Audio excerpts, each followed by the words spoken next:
1 aos Coríntios, capítulo 12. Agora, irmãos, quanto à sua pergunta sobre os dons espirituais, não quero que continuem confusos.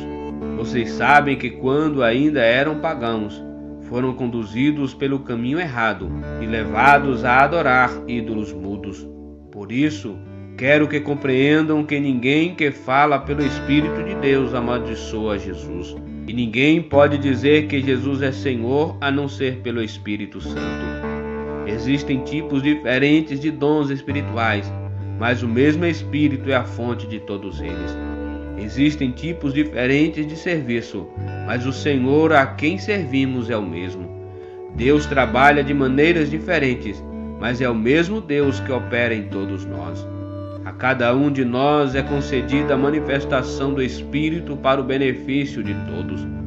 A um, o Espírito dá a capacidade de oferecer conselhos sábios.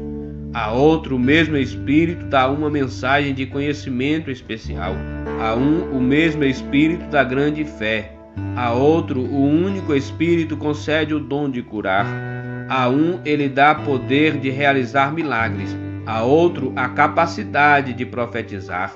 A outro, ele dá a capacidade de discernir se uma mensagem é do Espírito de Deus ou de outro Espírito. A outro, ainda dá a capacidade de falar em diferentes línguas, enquanto a um outro dá a capacidade de interpretar o que está sendo dito. Tudo isso é distribuído pelo mesmo e único Espírito, que concede o que deseja a cada um. O corpo humano tem muitas partes, mas elas formam um só corpo.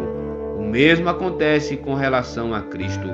Alguns de nós são judeus, alguns são gentios, alguns são escravos e alguns são livres, mas todos nós fomos batizados em um só corpo pelo único Espírito, e todos recebemos o privilégio de beber do mesmo Espírito. De fato, o corpo não é feito de uma só parte, mas de muitas partes diferentes. Se o pé diz, não sou parte do corpo porque não sou mão, acaso por isso deixa de ser parte do corpo? E se a orelha diz, não sou parte do corpo porque não sou olho, será que por isso deixa de ser parte do corpo? Se o corpo todo fosse olho, como vocês ouviriam? E se o corpo todo fosse orelha, como sentiriam o cheiro de algo? Mas nosso corpo tem muitas partes, e Deus colocou cada uma delas onde Ele quis. O corpo deixaria de ser corpo se tivesse apenas uma parte. Assim, há muitas partes, mas um só corpo. O olho não pode dizer à mão, não preciso de você. E a cabeça não pode dizer aos pés, não preciso de vocês. Ao contrário, algumas partes do corpo que parecem mais fracas são as mais necessárias. E as partes que consideramos menos honrosas são as que tratamos com mais atenção. Assim, protegemos cuidadosamente as partes que não devem ser vistas, enquanto as mais honrosas não precisam dessa atenção especial. Deus estruturou o corpo de maneira a conceder mais honra e cuidado às partes que recebem menos atenção. Isso faz que haja harmonia entre os membros, de modo que todos cuidem uns dos outros. Se uma parte sofre, todas as outras sofrem com ela.